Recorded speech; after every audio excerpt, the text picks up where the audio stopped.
Saudara, saya menuju ke Rumah Sakit Persahabatan Jakarta Timur, ada Dokter Erlina Burhan di sana. Dokter Erlina, dokter spesialis paru Rumah Sakit Persahabatan Jakarta Timur. Bisa mendengar saya jelas, Bu Dokter ya?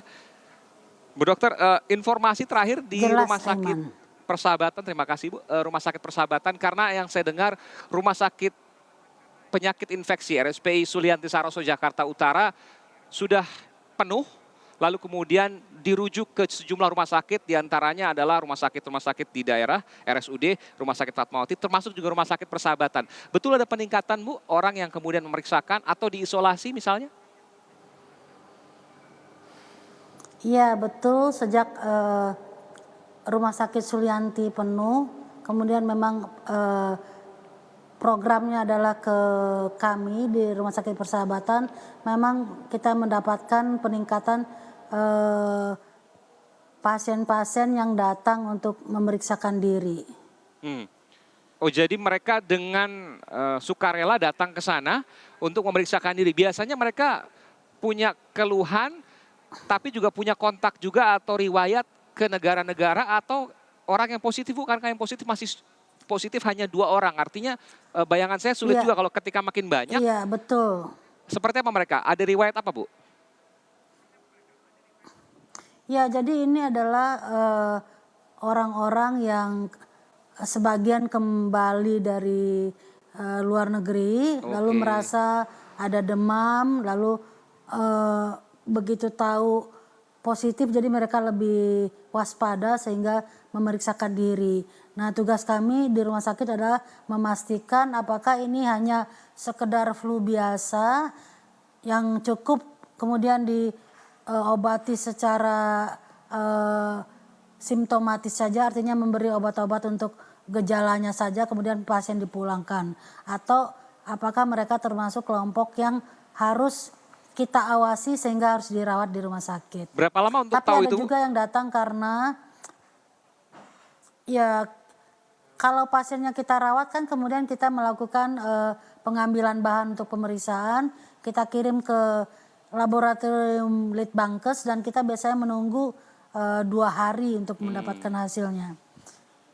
Oke, ada Biasanya ya, sih silakan. 24 jam ya, akan tetapi mungkin karena loadnya laboratorium juga makin meningkat, jadi kadang-kadang kemarin ini kita menunggu sampai 2 hari. Saya tidak bisa membayangkan Bu, karena lalu lintas penerbangan dari luar ke Indonesia, Indonesia keluar tentu sangat banyak. Dan ketika orang yang baru saja pulang, misalnya warga Indonesia yang baru pulang dari sejumlah negara yang ada wabah corona di sana, ketika kemudian dia sakit lalu langsung memeriksakan, tentu akan banyak sekali. Apakah nanti tidak akan terbayang akan kewalahan pihak rumah sakit? Iya, kalau masyarakat tidak mengerti, kami akan kewalahan. Artinya kalau masyarakat panik. Jadi mestinya juga pengetahuan tentang gejala klinisnya dan mana yang perlu dirawat atau hanya yang perlu dipantau, itu juga masyarakat harus tahu supaya jangan sampai ada yang memaksa minta dirawat karena saking paniknya. Oke. Karena seperti Rumah Sakit Persahabatan kita sudah ada alurnya tersendiri, kelompok mana yang ini adalah masuk ke dalam kategori orang dalam pemantauan, artinya dipulangkan tapi dipantau selama 14 hari. Dan kita juga mengelompokkan pasien yang dalam pengawasan. Nah, pasien yang dalam pengawasan inilah yang mesti kita rawat masuk ruang isolasi dan akhirnya kita teruskan dengan mengirimkan sampel ke laboratorium Litbangkes. Tapi tentu saja tidak bosan-bosannya saya minta juga media agar menyampaikan ini yang mana yang cukup dipantau dan mana yang memang cukup serius sehingga perlu perawatan. Silakan Bu, atau disampaikan Bu. pengawasan. Bu Dokter silakan disampaikan supaya semua bisa melihat, semua bisa mendengar, menyaksikan ketika mungkin baru kembali dari tugas ataupun kepentingan apapun dari luar negeri yang mungkin ada wabah di sana, lalu kemudian dalam kondisi yang tidak sehat.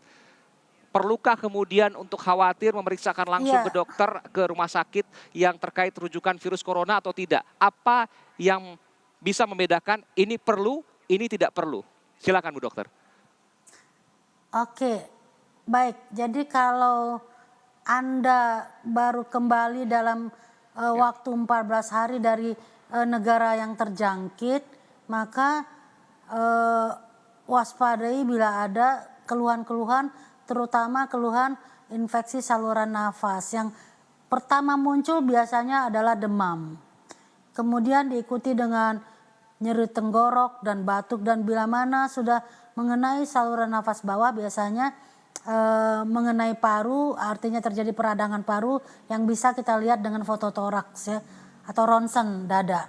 Nah, jadi kalau hanya keluhan infeksi saluran nafas yang itu tadi demam, nyeri tenggorok, batuk, tapi tidak ada tanda-tanda radang di parunya dari pemeriksaan foto ronsen, maka biasanya ini tidak kita rawat, tapi Anda cukup dipantau, jadi dipulangkan.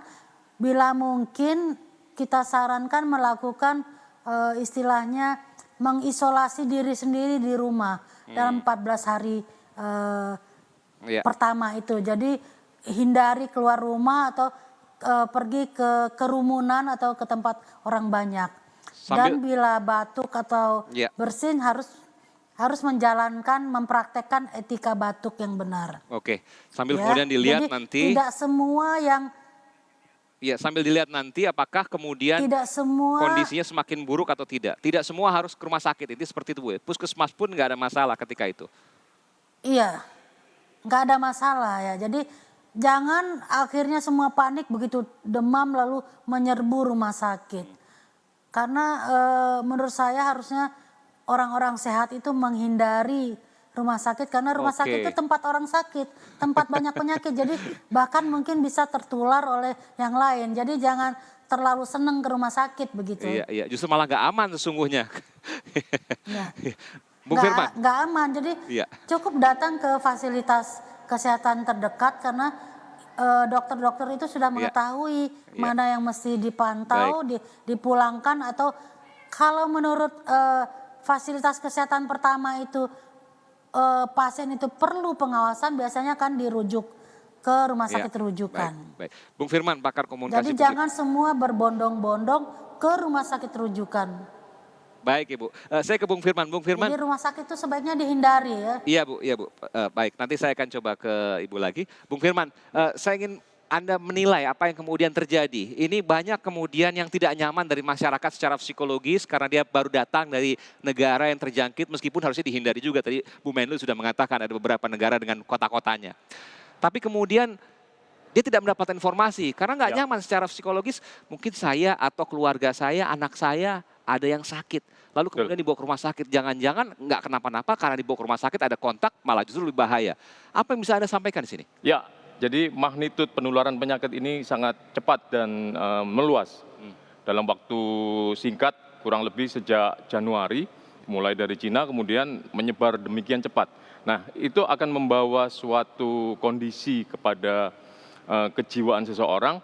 Kemudian kapan giliran saya? Oke, secara psikologis itu secara terjadi pasti ya? Kalau sudah sebelah saya kena, sebentar lagi pasti saya. Nah, sehingga itu tidak bisa disalahkan kalau muncul panik. Oke. Nah, ketika panik itu secara sosial kemudian menjadi gejala masyarakat, itu bisa membawa pada kondisi yang tidak terkendali. Oke. Nah, di sini termasuk panic buying, terus kemudian masker, ada yang kemudian kebetulan dia malah menimbun masker, ada urusan ke polisi karena ada kasus hukum yang kemudian dilanggar di sana. Betul. Nah, termasuk penolakan pada ras tertentu atau orang dari daerah tertentu yang sesungguhnya itu tidak perlu terjadi. Di beberapa media sosial saya tadi lihat tidak terjadi di Indonesia sih. Ada orang kulit hitam dengan melihat mungkin pendatang dari negara China, kemudian ada penolakan di situ. Ya, menggunakan kendaraan umum. Dia diusir dari kendaraan umum itu. Dan itu bisa ada gesekan-gesekan sosial yang betul, terjadi. Itu yang harus dihindari. Mudah-mudahan tidak terjadi di sini, dan di sana juga harusnya tidak perlu terjadi juga. Betul. Nah, di era komunikasi digital ini saya membayangkan bahwa hari ini itu kan semua orang dengan akun pribadinya bisa memproduksi informasi. Jadi sama seperti sebuah orkestra, semua siap dengan alat musik, semua siap membunyikan alat musik tersebut. Tapi ketika tidak ada yang memimpin, suara yang keluar hanya memekakkan saja. Jadi justru seperti misalnya pengumuman tentang adanya 2 warga Indonesia yang terkena virus, kemudian apa yang harus dilakukan. Nah itu mestinya ada orkestrasinya yang memimpin itu, dan kalau kita lihat tadi negara sudah mengeluarkan 4 protokol misalnya. Nah itu salah satu petunjuk bahwa kita bukan hanya membuat statement kita siap, tapi Harus ditunjukkan dengan harus bukti. ditunjukkan. Jadi di era media sosial ini, semua orang pegang handphone, semua orang pegang akun, Yes, seolah-olah mereka memegang alat musik. yeah. Dan ketika alat musik itu dibunyikan tanpa ada konduktornya, konduktornya yang kemudian mengatur semuanya, maka ini bisa kemana-mana, kocar-kacir. Kocar-kacir, suaranya tidak karu-karuan, itu Dan yang bisa kita lihat membahayakan. sebagai social panic. Kalau musik mungkin hanya tidak enak didengar, tapi Ya. kalau ini bisa membahayakan. Betul. Oke, saya nanti kembali ke Bung Firman. Ya. Terakhir ke Ibu Dr. Elina. Bu, saya ingin bertanya dari pasien yang datang ke Rumah Sakit Pusat Persahabatan di Jakarta Timur yang khawatir kalau dirinya terkena corona atau tidak. Lebih banyak yang karena panik, oh ini nggak apa-apa. Atau lebih banyak memang, oh ya harus diisolasi. Yang mana Bu? Yang sebagian memang karena panik saja. Oh, Setelah sebagian kita besar.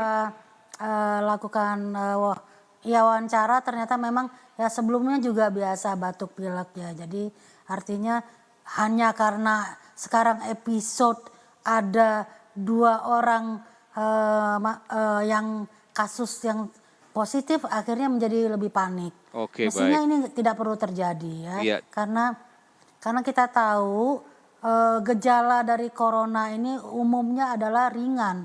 Jadi gejala dari penyakit COVID-19 ini ringan saja. 82% itu gejalanya ringan dan kesembuhannya juga besar. Baik. Aiman kan juga tahu statistik menunjukkan bahwa fatality rate atau yang meninggal itu sedikit ya. Di bawah 2 5%. sampai 3%. Iya. Dan di bawah 5% itu kecil sekali. Dan umumnya pasien biasanya sembuh. Jadi itulah yang harus sebetulnya dipahami, rasa positif bahwa kalaupun terserang, tapi mudah-mudahan tidak.